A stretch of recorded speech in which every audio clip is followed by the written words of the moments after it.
Ladies and gentlemen, patch day is upon us, and to help prepare for that, we have this amazing resource created by Reddit user Verondis on all of the updated prestige list, which was released in the early hours of yesterday morning, at least in the UK anyway. So we have all the information on the rankings and kind of how stuff scales up and compares to what it previously was, and quite a lot of reshuffling has taken place, especially in the prestige list.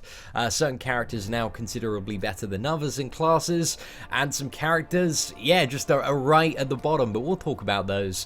But anyway, before we get stuck into this spreadsheet, guys, and talk about the prestige update, a huge shout out to the person who created this amazing resource. It really is a 10 out of 10 job. Reddit user Verondis. A link to this spreadsheet and also his Reddit post will be in the description below, so if you want to check that out, give him an upvote, because he really did a 10 out of 10 job on this.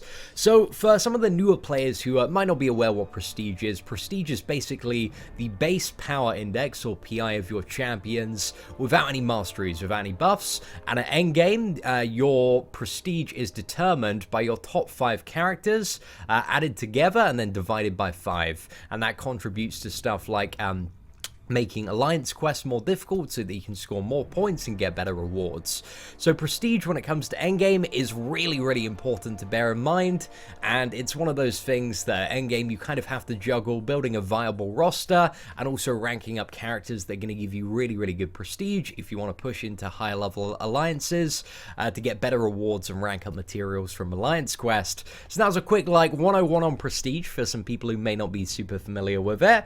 So having a look at just the first column, there's the kind of before on the left and then the after on the right. So we can see that Thanos is actually now the top 4-star champion for prestige, and only 20 Thanoses have ever been available for the first 20 people to 100% complete Labyrinth of Legends, and I can pretty much guarantee you all of those people already have like 5-star rank 4 champions, so it really doesn't matter for those people. It just doesn't really have much of an impact there. But Mordo and Voodoo are now very close behind. Voodoo got like a really nice bump with this update, because before he was like considerably behind Mordo, almost about 80 behind, but now he's literally only 7 prestige points behind, and that's really good, because I think Mordo is an amazing character. Sorry, Voodoo is an amazing offensive character to play, so it's really nice to see him getting a little bit of love. So because Voodoo's got like such a huge increase, this has bumped Phoenix down in terms of the top 5,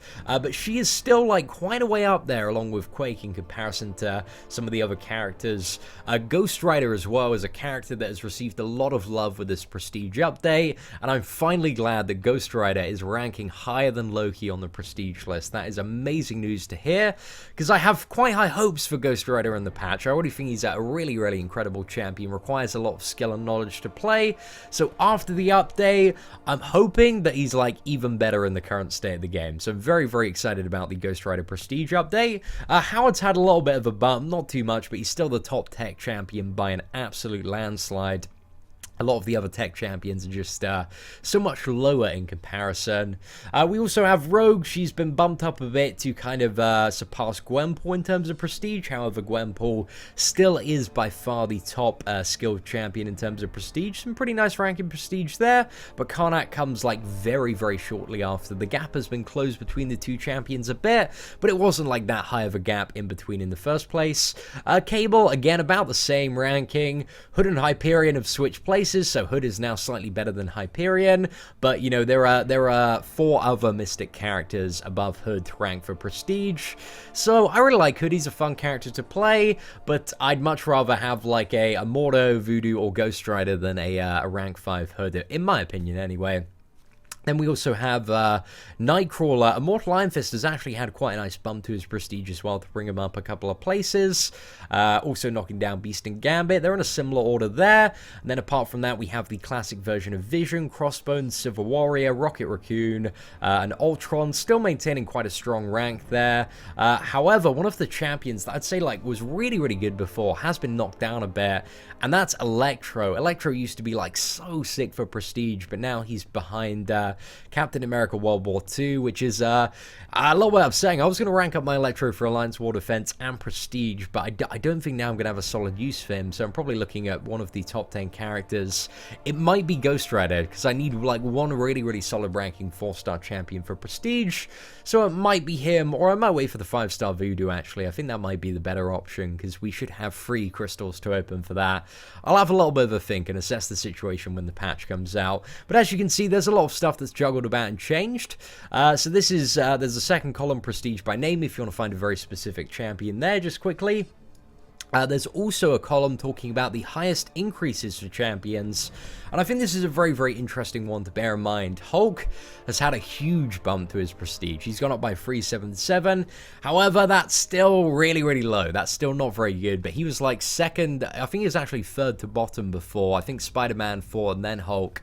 So he's gone up by quite a bit. He's definitely not down the bottom anymore. I think that's also one of the things, actually, we'll quickly go back and cover, is who's right at the bottom.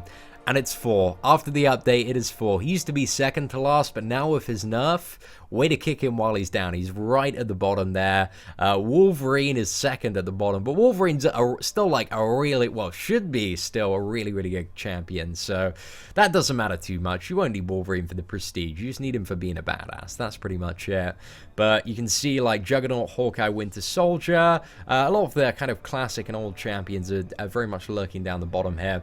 But anyway, let's go back to talking about the ones that got the biggest boost. So Hulk got the biggest boost by far, and then Voodoo and Ghost Rider got 2 really substantial boosts, which, yeah, really kind of fired them up the prestige list there. Also, Spider-Man got a fairly nice boost. Black Bolt, Howard, Quake, Thanos, Hood, Deadpool, Cable, Miles Morales, Phoenix, Loki, Mordo. So that mainly, like, a lot of the top champions got, like, a few hundred extra. I think this update does increase the gap like a little bit between like the bottom champions and the top champions for prestige, or should I say like the older and newer champions. So the newer champions now have like comparatively like quite a bit more higher prestige, but it's not a huge amount, it's just like a little bit more.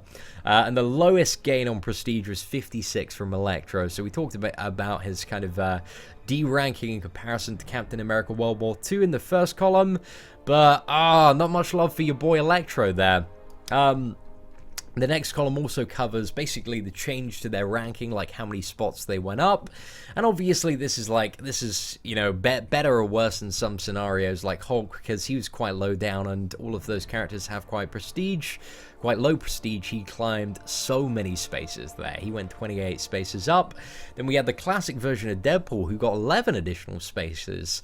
Just wish, actually, is that classic Deadpool or Deadpool X-Force? Let me have a look. Yeah, it's classic Deadpool, just to make sure. Just wanted to double check that one yet there. So yeah, classic Deadpool went up a bit. I wish there was a way that that character was available again. He'd be a pretty nice champion to have. Like, his regeneration is so sick. So hopefully we're going to see an offer. And then the final column covers basically the rank by class. So for every class, which are the best characters. And usually when kind of ranking for prestige and thinking about what you're going to rank up, prestige is always a very, very good thing to keep in mind. So, you know, if one of the characters that you're thinking of ranking up falls in like the top 3 or top 5 of any class, then it's probably going to be the better option. But as well, like, especially when you're going into endgame, a very, very important thing is just build a solid offense. That's kind of my best piece of advice for when building your roster, is that you're not going to be able to do, like, anything or progress very fast in endgame if you don't have a solid offense to clear, like, Master Mode quite easily, the monthly event quest, Act 4, Realm of Legends. So while Prestige is important to bear in mind while you rank up, you want to make sure that you're not ranking up champions. They're going to be maybe a little bit useless when it comes to your progression. And Prestige as well, just as a bit of a disclaimer, does not determine in any way exactly how good the champion is. It's just a number. It's just a number associated to the champion that gives you more points in Alliance Quest and Alliance, well, just Alliance Quest, actually. So yeah, that's the only function Prestige has in the game at the moment, apart from making you look pretty badass. Like, if you got some high-rated champions, you're gonna look pretty cool in the game. So, ladies and gentlemen, overall, some interesting updates to Prestige. One of the final things that I'd like to kind of say is that the patch is coming today, as I mentioned at the start of the video. But one of the things to bear in mind is that probably for a week or two, nobody's going to have a solid handle on exactly like how good any champion is in comparison to all of the other champions. It's going to take a lot of testing, a lot of playing the game, so don't be super keen to use all your rank down or rank up tokens on day one, because if you do that on day one with kind of some like early knowledge, it might be completely wrong. So I'd wait like a few weeks. The rank down tickets last for the entire month, so wait for a couple of weeks, wait till a lot of people have done testing so we have an idea of which champions are going to be able to like build a solid roster and get through some of the challenges in Act 5, and then probably reallocate your roster. So that's kind of my piece of advice, is don't really rush into your rank ups. And also the generic awakening gem is still quite rare, so make sure, you know, if you're going to use it on a champion, make sure it's a champion that is pretty good and pretty rare, and ideally like a new champion that hasn't already been added to the featured hero crystals. But if not, like there are some really good champions, but we'll, you know, do an updated awakening guide after the patch, after we can figure out who in like the new patch, who are those champions that are pretty good. Anyway, ladies and gentlemen, a link to this prestige chart will be in the description below. If you enjoyed this video, feel free to give it a thumbs up, that'd be greatly appreciated. Apart from that, take care, and I'll see you in patch 12.0.